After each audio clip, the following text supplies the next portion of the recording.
Retirement isn't collapsing because people stopped being responsible. It's collapsing because the entire concept of retirement as we know it was a historical accident that lasted exactly one generation, and we're now watching it revert to the historical norm where you work until you physically can't anymore. I know that sounds dark, but stay with me because the evidence is everywhere if you're willing to look at it honestly. My neighbor Frank worked at the same manufacturing plant for 38 years. Did everything right, showed up on time, maxed out his 401k when they introduced it in 93, paid off his house by 62. Last month he took a part-time job at Home Depot. Not because he loves orange aprons, because his retirement account isn't stretching the way the financial advisor promised it would back in 2005. Here's the thing. For most of human history, retirement didn't exist. You worked until you died or became too frail to work, at which point your family took care of you.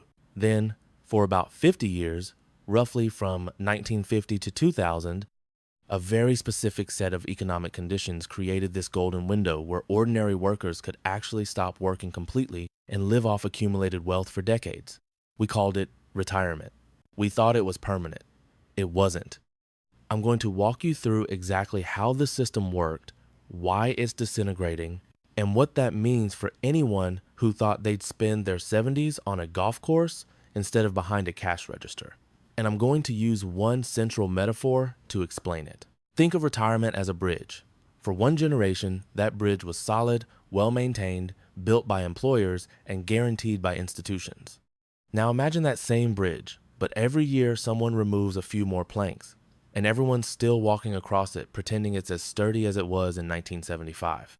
Let me tell you about a guy I'll call Robert. Not his real name, but his situation is real because I've watched it happen. Robert's 63. He worked in middle management at a regional bank, made decent money, nothing spectacular, about $85,000 a year by the time he left. He started his 401k in his early 30s, contributed regularly, did the responsible thing. By the time he turned 60, he had about $450,000 saved up. On paper, that sounds pretty good, right? Here's where the math gets ugly. Robert figured he could withdraw about 4% per year to make it last, which financial advisors love to recommend. That's $18,000 annually from his retirement account. Add in Social Security, which for him is about $1,900 a month, so call it $22,800 a year. Combined, he's looking at just under $41,000 per year to live on. Remember, he was making $85,000 while working. His lifestyle just got cut in half. But okay, he thought, we'll downsize, adjust, make it work. Then his wife needed a hip replacement. Medicare covered most of it, but the deductibles, the co-pays, the physical therapy that wasn't fully covered, the modifications to their bathroom so she could manage the recovery, $12,000 out of pocket in 1 year. Suddenly that $450,000 nest egg that was supposed to last 30 years is on track to run out in about 18. Robert's back looking at job listings, and the only positions that'll hire a 63-year-old former bank manager are paying $15 an hour. Now, you might be thinking, well, that's just bad luck. One expensive medical situation. Sure, except it's not rare. It's normal. Healthcare costs in retirement average somewhere between $250,000 and $300,000 per couple, and that's assuming nothing catastrophic happens. The second you need long-term care, assisted living, or memory care, you're looking at costs that run $70,000 to $100,000 per year. Medicare doesn't cover that. Most people don't realize Medicare doesn't cover that until they need it. This is where the first plank falls out of the bridge. The promise was that if you saved diligently and made good choices, your money would carry you. But the system was designed assuming healthcare would remain affordable, housing would be paid off, and inflation would stay gentle. All three of those assumptions are crumbling simultaneously. Let's talk about what happened between 1980 and now, because this is where the bridge started rotting from the inside. In 1980, if you worked for a major corporation, you probably had a pension. The company took responsibility for your retirement. They calculated it, they funded it, they managed it. You just had to show up and do your job. By 2010, pensions in the private sector had almost entirely vanished. What replaced them? The 401k. And here's the cynical part. The 401k was never designed to be the primary retirement vehicle for average workers. It was created as a tax-advantaged supplement for executives. I'm not making this up. The 401k came from a clause in the Revenue Act of 1978. It was meant to let high earners defer some compensation. Then, in the early 80s, companies realized they could use it to shift all the risk of retirement planning onto employees while eliminating the massive cost of pension obligations. Brilliant move for corporate balance sheets. Catastrophic move for workers who were now expected to be their own investment managers, market timers, and financial planners without any training whatsoever. Here's a story that illustrates how absurd this is. Imagine you walk into a hospital and the doctor says, "Okay, we've decided medicine is too complicated for us to handle. So here's a scalpel, some anesthesia, and a YouTube video. Good luck with your surgery." That's essentially what happened with retirement planning. We took a highly complex, specialized discipline and said, "You figure it out," to people whose expertise was teaching, manufacturing, nursing, or accounting. And the results are exactly what you'd expect. Most people don't contribute enough because they don't have enough. The median 401k balance for people aged 55 to 64 is around $71,000. Not the average, the median. Half of people have less than that.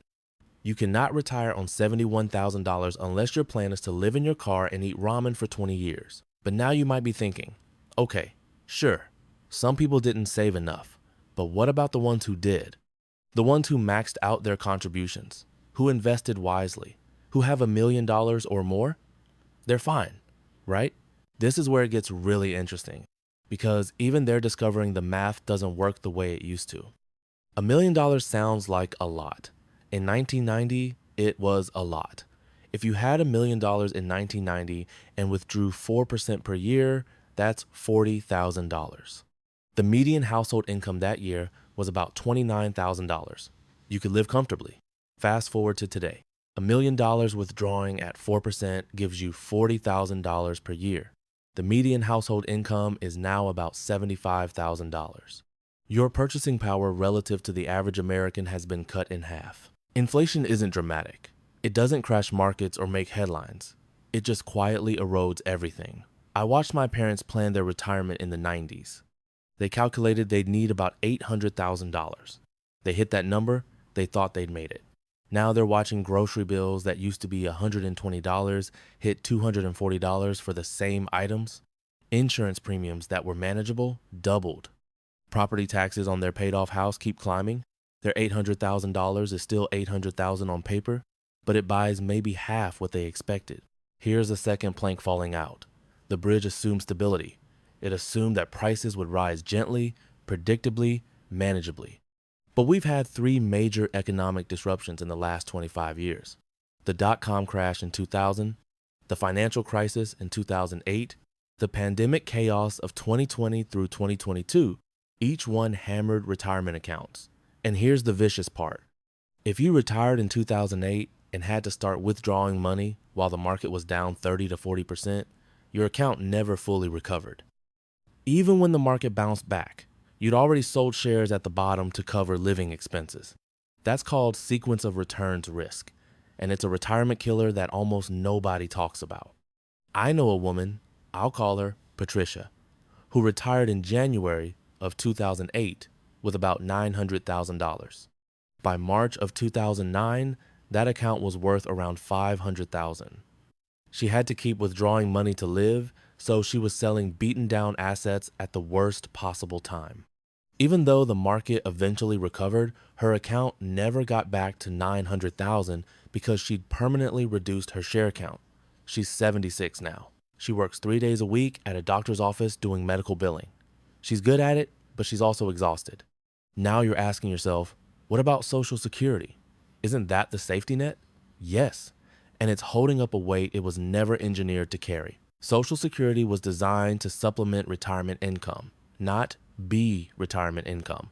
The average monthly check right now is about $1,700 to $1,900. That's about $20,000 to $23,000 per year.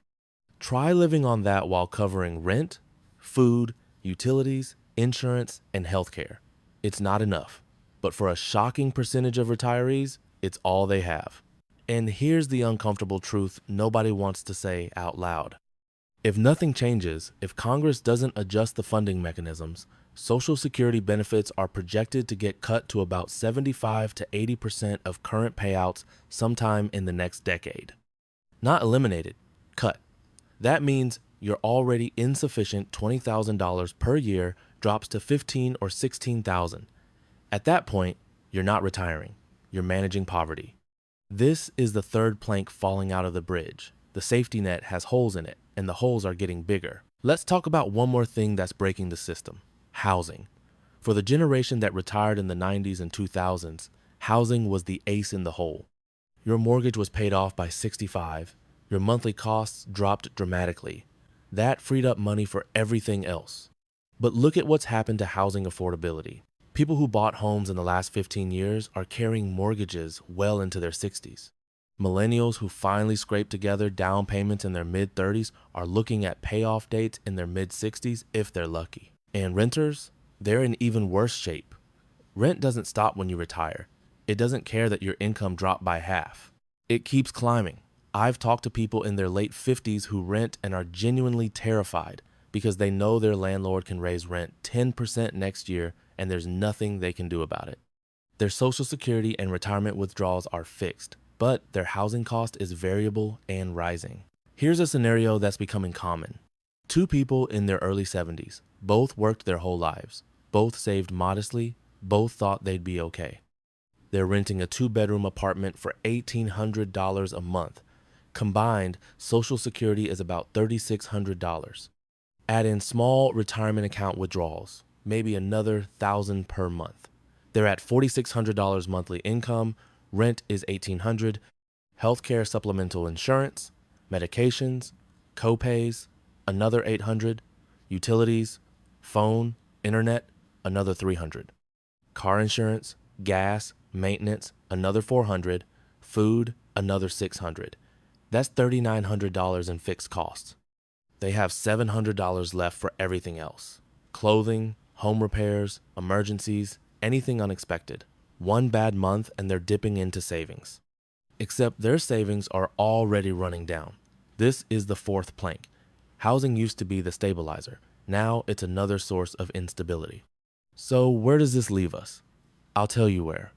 It leaves us with a generation that was promised a bridge and is discovering, halfway across, that the bridge is Swiss cheese.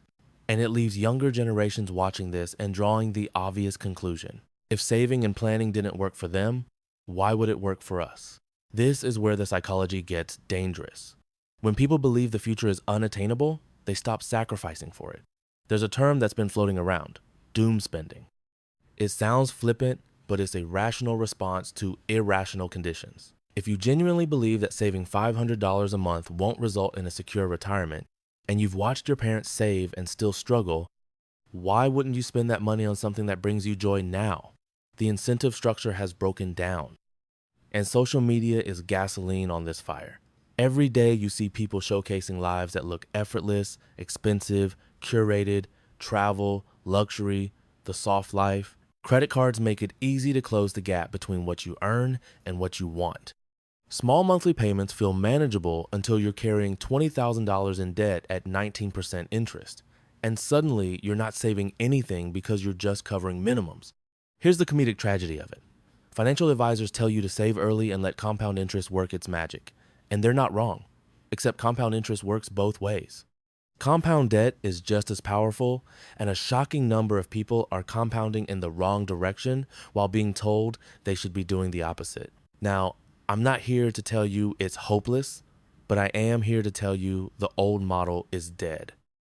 The idea that you work for 40 years, retire at 65, and live comfortably for another 20 to 30 years without working, that was a historical anomaly. It existed for one generation under a very specific set of economic conditions, and those conditions are gone. So what do you actually do? 3 things. First, redefine what retirement means. Stop thinking of it as a binary switch where you go from working full-time to not working at all. Start thinking of it as a gradual reduction in how much you have to work. Part-time work, consulting, project-based income, these aren't failures. They're the new normal. The goal isn't to stop working entirely. The goal is to reach a point where work is optional and low stress, not mandatory and soul crushing. Second, ruthlessly cut your fixed costs.